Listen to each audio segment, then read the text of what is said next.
जी students, okay. तो अभी मैं बात कर रहा था एग्रीमेंट। एग्रीमेंट के लिए मिनिमम 2 पार्टनर्स का होना जरूरी है।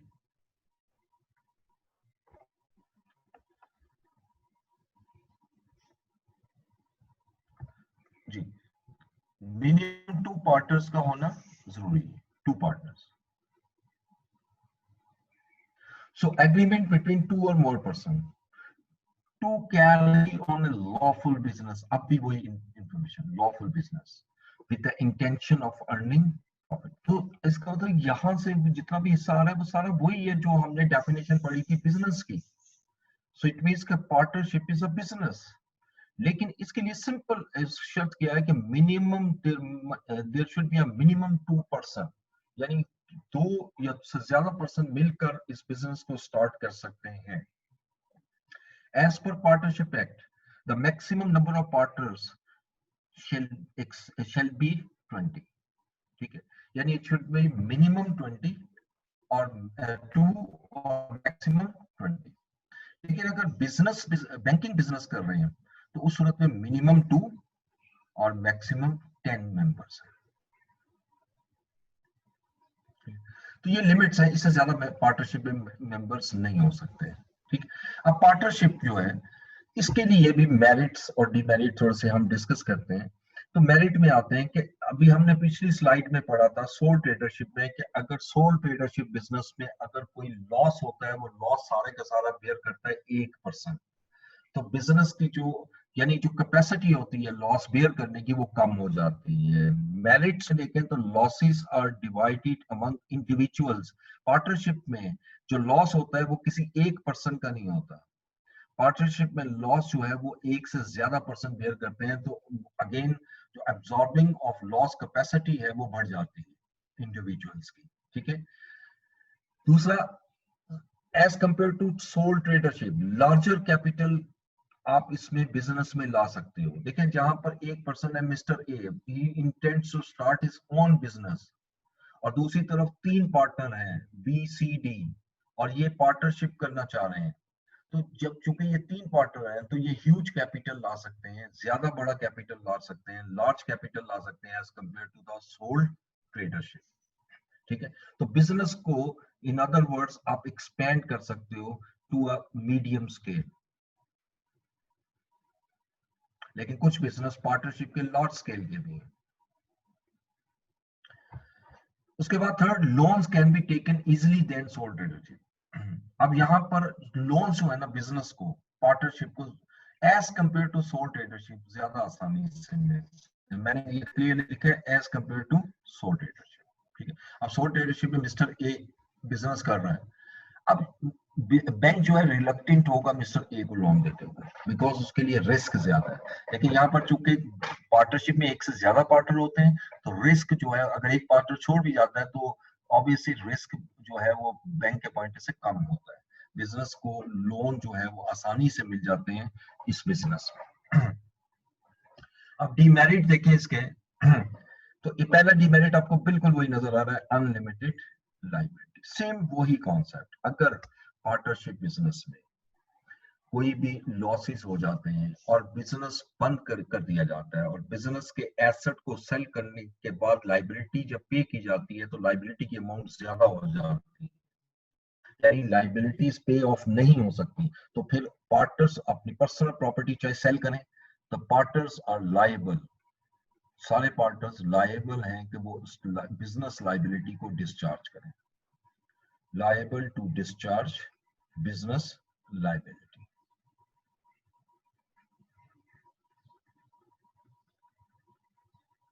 बिजनेस लाइबिलिटीज, ये सेम वही पॉइंट है। बस यहाँ पर बर्डन एक पार्टनर पे नहीं आएगा, सब पर आएगा। अच्छा, अब यहाँ मैंने लिखा loan difficult to obtain then company. देखिए मैंने जब यहाँ कहा था loan can be taken easily, लेकिन इसके साथ कंपेयर किसको किया था, सोल्ड ट्रेडरशिप। अगर कंपेयर करूं कंपनी के साथ, तो कंपनी के कंपैरिजन में लोन डिफिकल्ट ऑब्टेन, कंपनी को बहुत आसानी से लोन मिल जाता है, बहुत आसानी से, ठीक है। उसके बाद risk of leakage of secrets, ये अभी हमने डिस्कस किया था जिस वक्त सोल ट्रेडरशिप के एडवांटेजेस मेरिट्स की डिस्कशन कर रहे थे, वो हमने डिस्कस किया था कि बिजनेस के सीक्रेट लीक नहीं होते, ठीक है। क्यों? क्योंकि वहां एक ओनर है, वो कभी भी नहीं चाहेगा कि मैं अपने बिजनेस सीक्रेट्स किसी और को दे दूं। तो लिहाजा याद याद रखिएगा कि यहाँ पर सर एक चूंकि एक क्वेश्चन से, था। जी प्लीज पूछिए। सर आपने कहा कि लोन इजीली मिल जाता है कंपनी को, कंपनी में तो अनलिमिटेड लायबिलिटी होती है, तो बैंक के लिए तो ये बात फायदे में नहीं है ना, तो फिर बैंक कंपनी को इजीली लोन क्यों देगा? अच्छा, बैंक क्यों देगा? अच्छा, अब अगर मैं इसके अगली स्लाइड में आपको एक्सप्लेन करूं तो ज्यादा बेहतर है, लेकिन हमारा जवाब दे देता हूं आपको। देखिए कंपनी एक नेचुरल, एक आर्टिफिशियल पर्सन है, ठीक है। अगर कोई पर्सन, किसी की डेथ हो जाती है, किसी ऑनर की डेथ हो जाती है, कोई ऑनर छोड़ जाता है, कोई रिटायर हो जाता है, कंपनी की सेहत पे कोई असर नहीं होता। कंपनी के अपने एसेट्स होते हैं और कंपनी के अपने एसेट से उसको पे किया जाता है, और अगर कंपनी के एसेट सफिशिएंट ना हो तो वहां पर याद रखिएगा अनलिमिटेड लाइबिलिटी नहीं है, लिमिटेड लाइबिलिटी है, ठीक है। तो वो लॉसेस सबको बेयर करने पड़ेंगे, यानी अब जिसको पैसे नहीं मिले उसका भी लॉस हो गया, राइट। यस सर, आगे सर। ओके, अच्छा जी। आप risk of leakage of secrets, तो बड़ा सिंपल मैंने बताया कि यहाँ पर जो रिस्क है वो चांसेस हैं कि वो लीक हो जाए, ठीक है। अच्छा, अब ये जो ये मैंने एक एग्जांपल लिखी हुई है, के एंड एन चिकन जो है, एक बड़ा फेमस कंपनी है, this is a business partnership. इसी तरह अली अकबर ग्रुप, ये आप जाकर कुछ कंपनीज बनना शुरू हुई हैं, इस ग्रुप के अंदर 11 कंपनीज हैं। अब उसमें कुछ कंपनीज हो गई, लेकिन अभी भी कुछ ऐसी हैं जो पार्टनरशिप पे चल रही हैं, ठीक है। तो ये पाकिस्तान की मैं एग्जांपल दे रहा हूँ कि कौन सी बिजनेस आपके पार्टनरशिप पे जो सक्सेसफुल बड़े नाम है। बाकी तो बहुत से बिजनेस पार्टनरशिप पे हैं, आपके जितने सीए फॉर्म्स हैं ये सब पार्टनरशिप पे हैं, आपके जितने लीगल फॉर्म्स हैं सारी पार्टनरशिप पे हैं, मोस्टली, मतलब सारी से मतलब है कि मोर देन 99% या 90% जो है वो पार्टनरशिप है, वो सोल ट्रेडरशिप पर नहीं है। अब आइएगा थर्ड टाइप जो कि बहुत इंपॉर्टेंट है, कंपनी, ठीक है। कंपनी के लिए ये पहली चीज तो ध्यान में रखेगा, लीगल एंटिटी, ये एक लीगल एंटिटी है। लीगल एंटिटी से मतलब क्या है, इसे नीचे मैंने लिखा है, it is an artificial person. देखें, पर्सन को हम लॉ की डेफिनेशन में दो हिस्सों में डिवाइड करते हैं। अभी आप लॉ भी पढ़ रहे हैं या कुछ शायद पढ़ चुके हो, उन्होंने ये पढ़ा हो। एक होता है नेचुरल पर्सन, नेचुरल पर्सन, एक होता है आर्टिफिशियल पर्सन।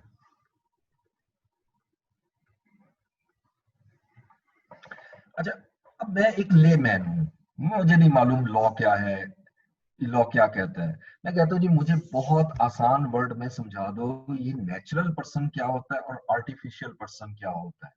तो मैं सिंपल ये कहूंगा कि देखें, जो भी कोई भी लॉ के अंदर कुछ पनिशमेंट्स होती हैं, ठीक है, ये आपने पढ़ा हुआ है। पनिशमेंट दो किस्म की होती है, एक फिजिकल नेचर की जिसको इम्प्रिजनमेंट कहते हैं,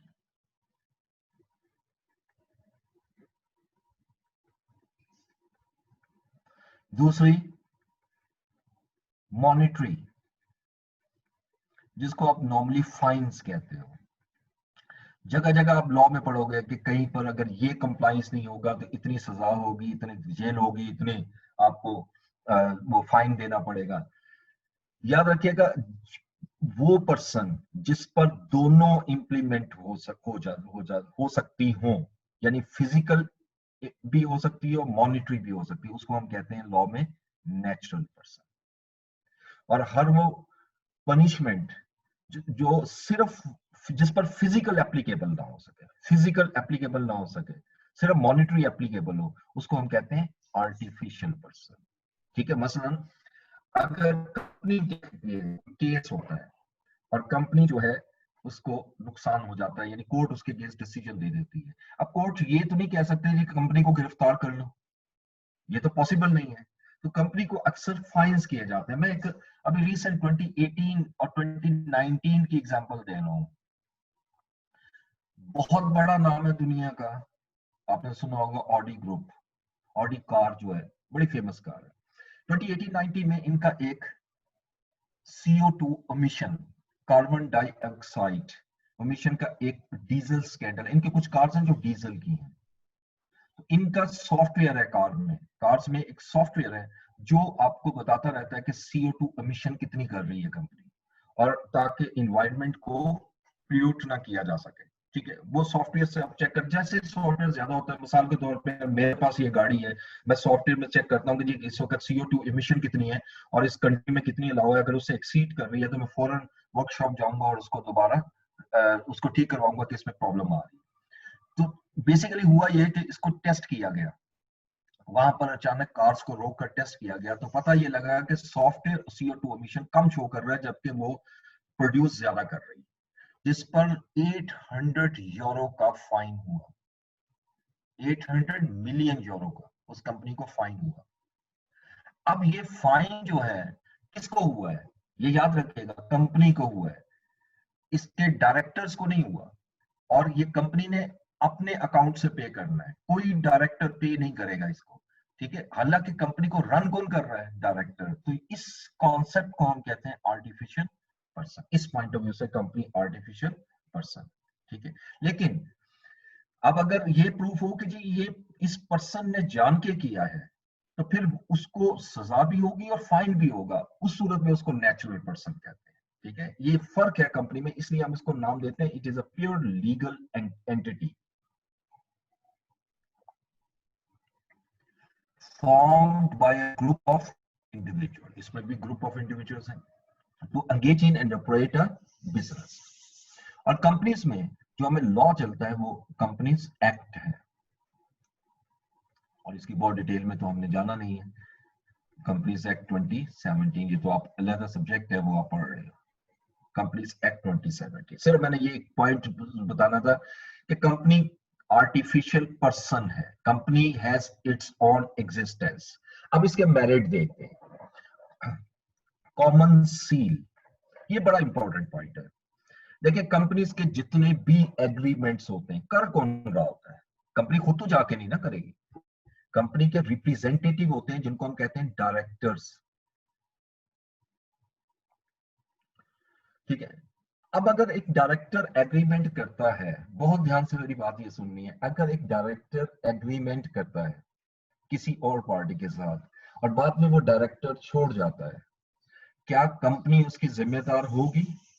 अब सवाल ये है कि क्या कंपनी उसकी जिम्मेदार होगी? यस, बिल्कुल जिम्मेदार होगी, अगर उस पर कंपनी की सील लगी हुई है, बिकॉज डायरेक्टर्स ने कंपनी के लिए एग्रीमेंट किया था। तो ये याद रखिएगा, कंपनी की एक पूरी स्टैंप होती है, जहां कंपनी की स्टैंप लग जाए इसका मतलब वो एग्रीमेंट डायरेक्टर ने नहीं किया, वो कंपनी ने किया और उसके लायक नहीं है, इसलिए हम इसको कहते हैं कॉमन सील। उसके अपनी एक हैसियत है उसकी सील की, और वो एग्जिस्ट कॉमनली एप्लीकेबल होती है। उसके बाद लीगल एग्रीमेंट, इसका जो बेसिकली कंपनीज का जो एग्रीमेंट है वो obviously through articles of association और मेमोरेंडम ऑफ एसोसिएशन में होता है। ये मैं बहुत डिटेल में नहीं जाऊंगा, ये आप वहीं लॉ में पढ़ोगे। सिंपल इतना याद रखिएगा, इसके डॉक्यूमेंटेशंस होती हैं प्रॉपर लीगल, ठीक है, वो एग्रीमेंट होता है।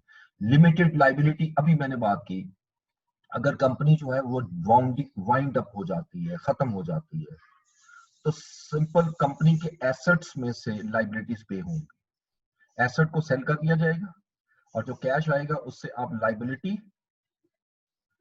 पे कर दोगे। सिंपल, उसमें से लाइबिलिटीज आप पे कर देंगे। अब अगर एसेट सफिशिएंट नहीं है लाइबिलिटीज पे करने के लिए, तो जितना भी लॉस है वो सबको बियर करना पड़ेगा। यानी इसमें किसी भी डायरेक्टर को, ऑनर को पे नहीं करना, क्योंकि यहाँ पर ऑनरशिप होती नहीं है, यहाँ डायरेक्टरशिप होती है। There is no ownership in the company. These are known as stewards, directors को हम स्टीवर्ड्स कहते हैं। यानी they work on behalf of other person. पैसा सबने लगाया होता है, मतलब आपने अगर किसी कंपनी के शेयर्स खरीदे हुए हैं तो आप भी ऑनर है उस कंपनी के, you are the shareholder. लेकिन अब बिजनेस चला कौन रहा है? डायरेक्टर्स। तो इसलिए यहाँ पर कोई प्रॉपर ऑनरशिप नहीं होती जिस तरह सोल ट्रेडरशिप वगैरह में होती है, क्योंकि इसकी अपनी लीगल या एक खुद एक लीगल एंटिटी है, ठीक है। Huge capital, very simple, very simple. Companies के अंदर याद रखिएगा बहुत ज्यादा कैपिटल हो सकता है। Every person can make investment, और इसके शेयर कायदा शेयर कैपिटल रजिस्टर्ड होते हैं, बहुत ह्यूज अमाउंट होती है। तो आप एक, as compare to all other business, सबसे ज्यादा जो कैपिटल है वो आप इस बिजनेस में जनरेट कर सकते हैं। Demerits, legal formalities.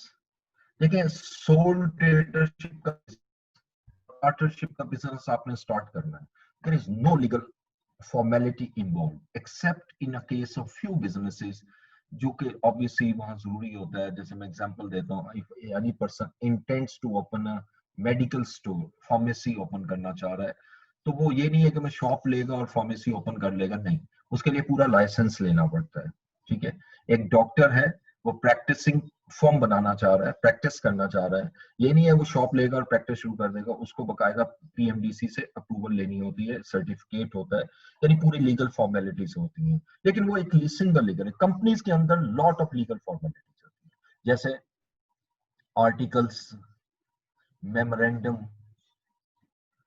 प्रोस्पेक्टस, ये सारे डॉक्यूमेंट्स हैं और इट विल टेक टाइम। ये नहीं है कि आज मैं बनाऊं और आज ही कंपनी बन जाएगी, ये एक प्रोसेस है जिसको आपने लेना होता है और उसके थ्रू आप बिजनेस को स्टार्ट करते हैं। जिस वक्त कंपनी के पास सर्टिफिकेट आ जाएगा इनकॉर्पोरेशन का, तो वो बिजनेस स्टार्ट कर सकती है। तो उसके लिए कुछ लीगल फॉर्मेलिटीज है, वो पूरी करनी होती है, ठीक है।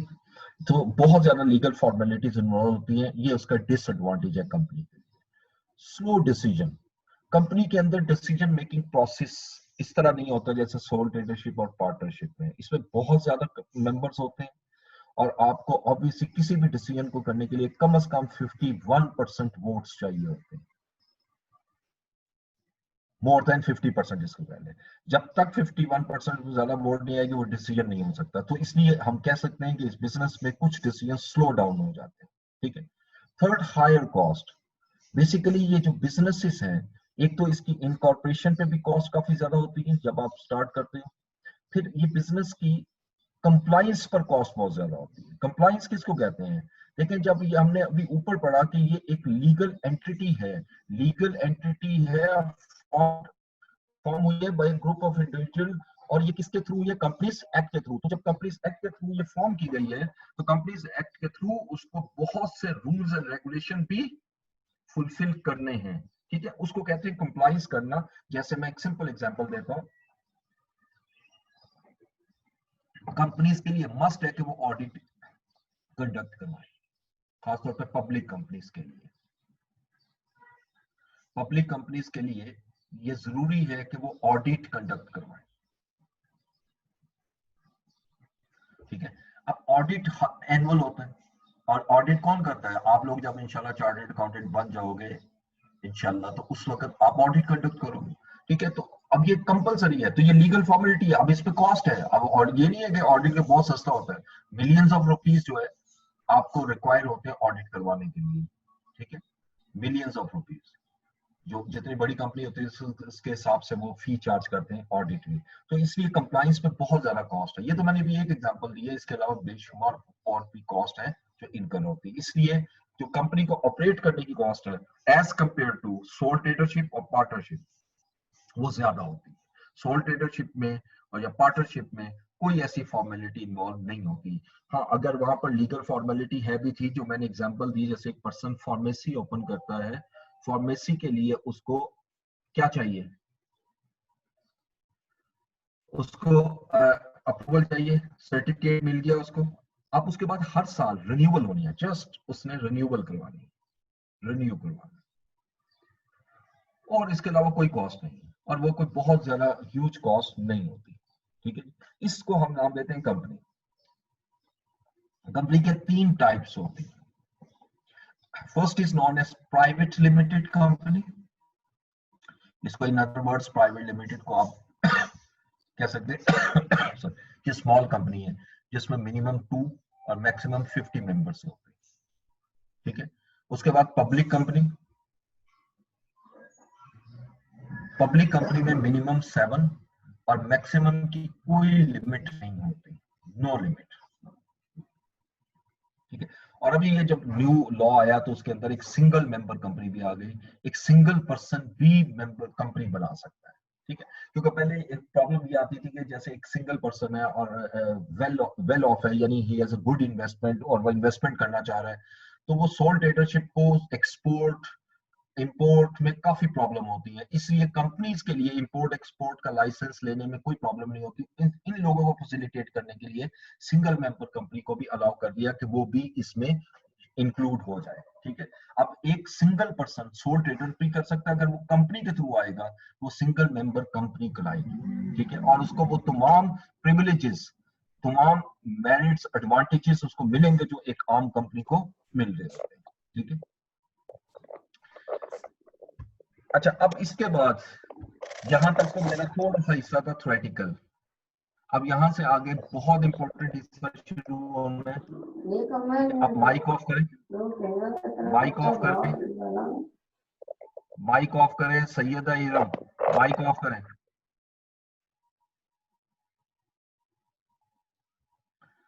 जी, तो आप लोगों को बार बार कहना पड़ता है, अल्लाह के बंदो माइक ऑफ रखा करो। अच्छा, इससे आगे मैं अकाउंटिंग की तरफ चलूंगा कि अकाउंटिंग कहते किसको है, ठीक है। उसके लिए मैं स्लाइड यूज करूंगा, इसको पावर पॉइंट को फिलहाल मैं क्लोज कर रहा हूं।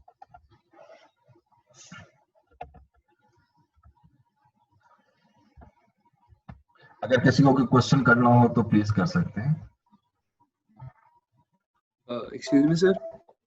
जी जी सर, वो आपने कंपनी की डेफिनेशन में बोला था कि a group of individuals. Sir, तो ये टाइप ऑफ कंपनीज में जो ये थर्ड है, सिंगल मेंबर कंपनी, जी जी सर तो वो तो गलत नहीं हो जाएगी कि इस जगह पे सिंगल है और वहां पे वो ग्रुप था ठीक डेफिनेशन है। के हिसाब से? नहीं, एक्चुअली मैं आपको बता देता हूँ कि प्रॉपर डेफिनेशन तो वो लिखी नहीं हुई, ठीक है। वो तो जैसे यस सर। समझाने के लिए, जैसे मैं आपको बताता हूँ कि इसमें हम लिखते हैं ग्रुप ऑफ इंडिविजुअल की बजाय, अगर मैं आपको इसको करेक्ट कर दूं तो इस तरह आप कह लें, company is a body corporate, is a body corporate. Company itself एक बॉडी है, जो बॉडी कॉर्पोरेट है, ठीक है, जो कि एंगेज होती है और ऑपरेट करती है एक बिजनेस को, ठीक है। आप इस तरह आप इसको लिख लें। और ये बॉडी कॉर्पोरेट इटसेल्फ एक लीगल एंटिटी, इटसेल्फ, इसलिए हम इसको बॉडी कॉर्पोरेट कहते हैं क्योंकि ये आर्टिफिशियल पर्सन है,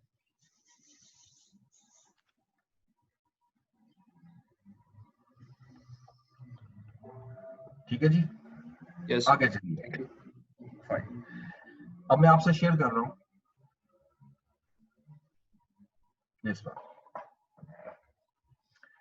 अच्छा जी, अब यहां से जितनी मेरी बातें हैं ना वो बड़े ध्यान से सुननी है। व्हाट इज एन अकाउंटिंग, और जरा मैं यहाँ स्लो डाउन होऊंगा खुद ताकि आप एक एक चीज को समझ सकें। व्हाट इज अकाउंटिंग, अकाउंटिंग होती क्या है? बेशुमार बुक्स में डिफरेंट डेफिनेशन आती है, लेकिन कॉन्सेप्ट, पर्पस, ऑब्जेक्टिव एक ही होता है। बहुत सिंप्लीफाइड डेफिनेशन, सिंप्लीफाइड डेफिनेशन मैं लिख रहा हूं आपके सामने। A summarized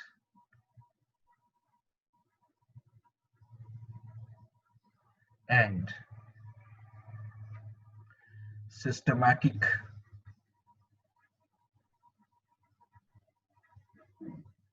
way of recording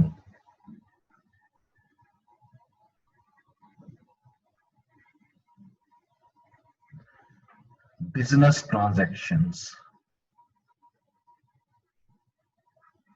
business transactions। ये मैंने आपके सामने बहुत मुख्तसर डेफिनेशन लिखी, वेरी ब्रीफ, ठीक है।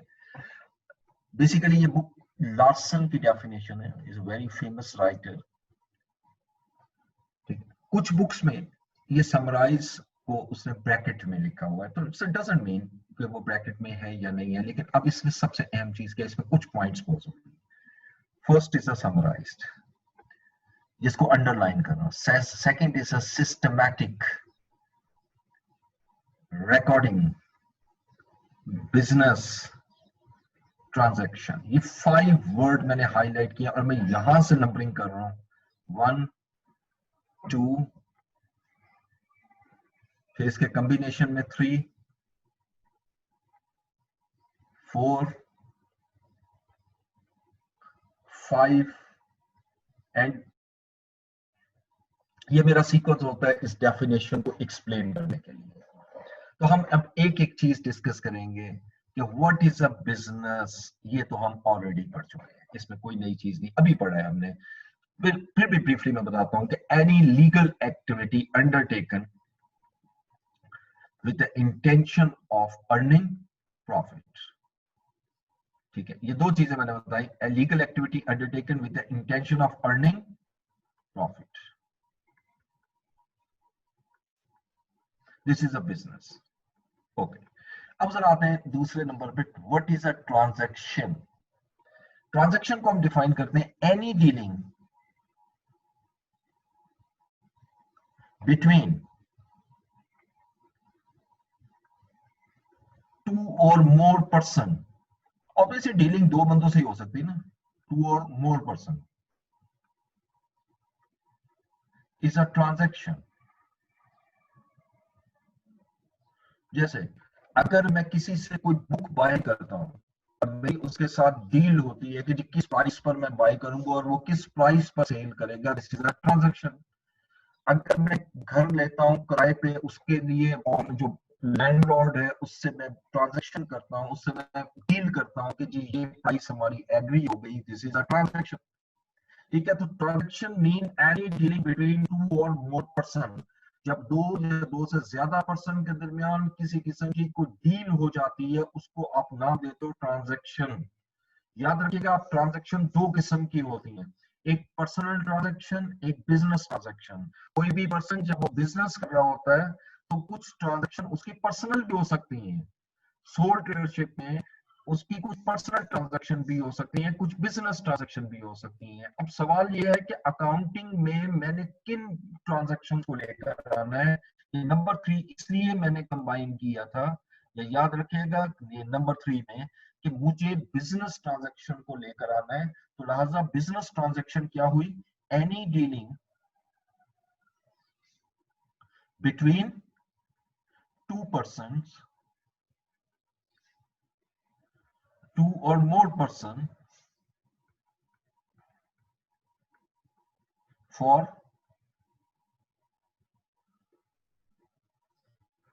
business purposes is known as a business transaction। इससे पीछे अब अगर चले तो इससे पीछे एक वर्ड है रिकॉर्डिंग। ठीक है, तो इसका मतलब है कि मैंने रिकॉर्ड क्या करना है, बिजनेस ट्रांजैक्शन, मैंने ट्रांजैक्शन रिकॉर्ड नहीं करनी। तो बड़ा क्लियर हो गया कि अगर कोई पर्सनल ट्रांजैक्शन है किसी की, वो उसका कोई बिजनेस से ताल्लुक नहीं है। जैसे मैं इसको एग्जांपल से आपको क्लियर करता हूँ, मिस्टर ए, उसका एक स्टोर है जिसको उसने नाम लिखा है ए जनरल स्टोर। अब एक मंथ एंड होता है, अब ए जो है उसके पास बिल रिसीव होते हैं, टू इलेक्ट्रिसिटी बिल।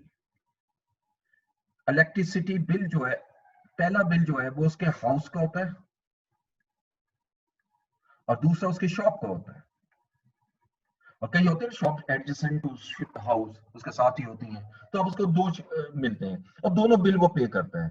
तो मैंने किस ट्रांजैक्शन को अकाउंटिंग में रिकॉर्ड करना है, ऑलवेज रिमेंबर, मैं इस ट्रांजैक्शन को रिकॉर्ड नहीं करूंगा। हालांकि ये भी ट्रांजैक्शन है लेकिन मैं इसको रिकॉर्ड नहीं करूंगा क्योंकि ये पर्सनल ट्रांजैक्शन है। I have to record this transaction for, जो कि उस ट्रांजैक्शन को रिकॉर्ड करूंगा जो बिजनेस पर्पस के लिए है, यानी जो बिजनेस का इलेक्ट्रिसिटी बिल जो है वो मैं बिजनेस के अंदर रिकॉर्ड करूंगा। This is known as business transaction. Now is a very important word, recording. What is recording? Is a very simple word, record करना। ठीक है, मैं रिकॉर्डिंग के लिए आपको एक बड़ी इंटरेस्टिंग एग्जांपल से आपको समझाता हूँ। Recording,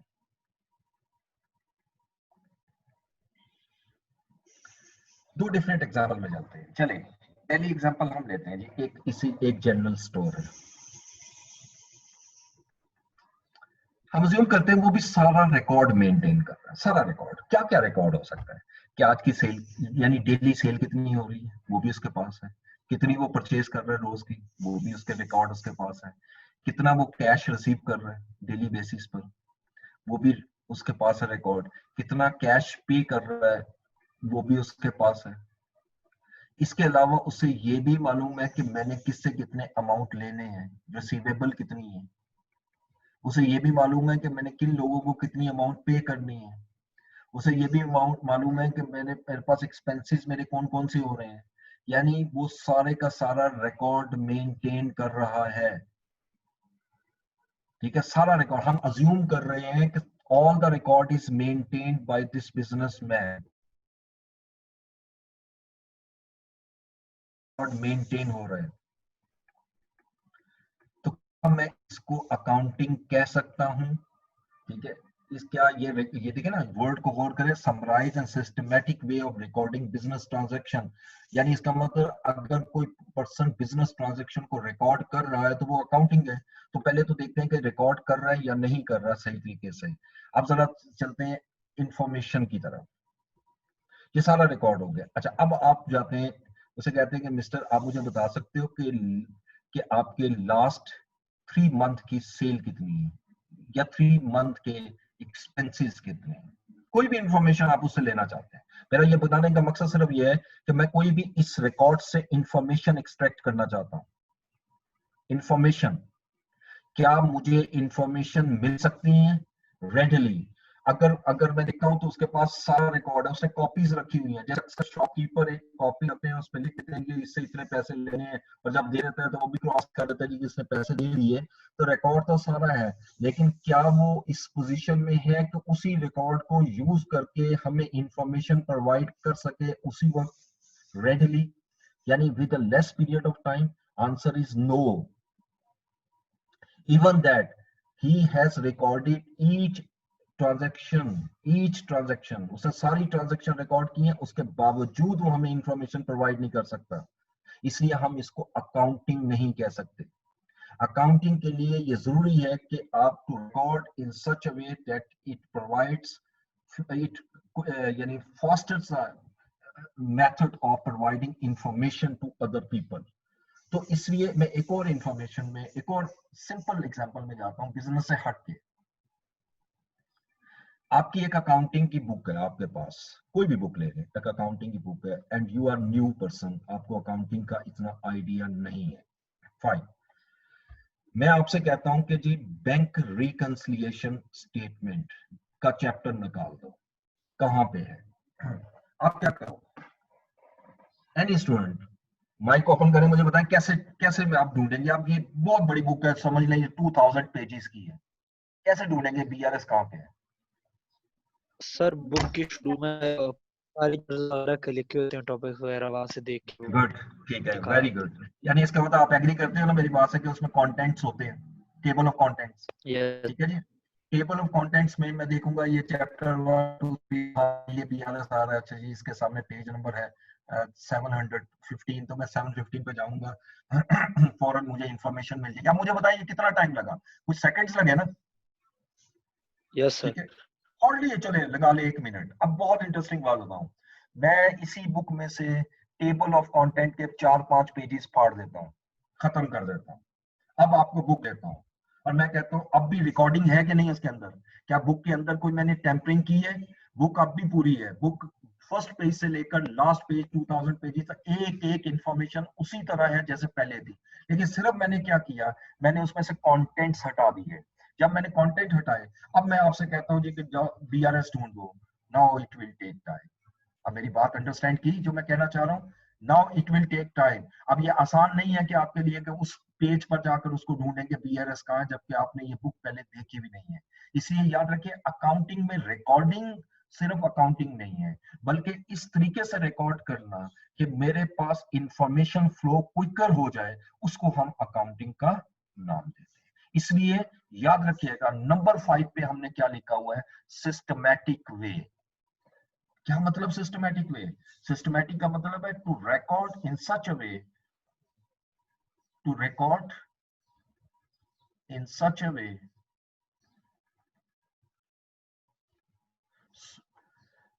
information flow is quicker,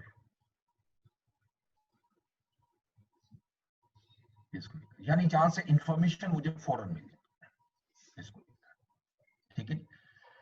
तो ये यहां तक मैं आज रोक रहा हूं। मेरे पास जो सेशन ऑफ होने में 1.5 मिनट्स रहे, मैं चाहता हूं कि आप लोगों को थोड़ा सा गाइडलाइन दे दूं अकाउंटिंग के बारे में फर्दर भी, और फिर आपको क्वेश्चन भी कर सकते हो। अच्छा आप जरा थोड़ा सा एक चीज जो है, ये ग्रुप जो है ना आपका IT8 बैच 2 का, ठीक है, इसको प्लीज आप यूज करें बड़े अच्छे तरीके से, पॉजिटिव तरीके से यूज करें। तो स्टूडेंट्स जो है वो रिमार्क्स देते हैं, और जो कुछ ऐसे रिमार्क्स होते हैं जो कि एक अच्छे रिमार्क्स नहीं है।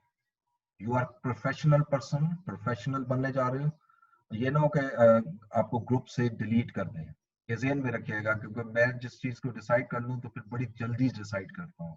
इसलिए मैं जवाब बहुत कम दे रहा होता हूँ, लेकिन बी केयरफुल, आप बिल्कुल क्वेश्चन करें। मैम आरफा आपके आपको साथ साथ हेल्प करेंगी जहां कोई चीज नहीं आ रही, क्योंकि मेरी जरा कुछ क्लासेस ज्यादा समटाइम होती हैं, अब जैसे आज 4 क्लासेस हैं, तो अगर कोई भी प्रॉब्लम हो तो मैम आरफा से आप उसी ग्रुप में क्वेश्चन करें, वो आपको जवाब देते रहेंगे। मेरे पास टाइम होगा, मैं साथ साथ जवाब देता रहूंगा, ठीक है। आप क्वेश्चन जरूर करें कि जी ये चीज समझ नहीं आई, इसको एक्सप्लेन कर दें, इसको ये समझ नहीं आई, इसको एक्सप्लेन कर दें। तो जैसे जैसे अकाउंटिंग में आते जाएंगे, शुरू में खास तौर पे आपके पास काफी प्रॉब्लम्स आएंगी, ये ज़हन में रखेगा। अभी तो मैंने बिल्कुल स्टार्ट किया है, अभी तो 0.01% डिस्कशन शुरू की है, तो अब बाकी इंशाल्लाह अगली क्लास में हम इसको स्टार्ट लेंगे।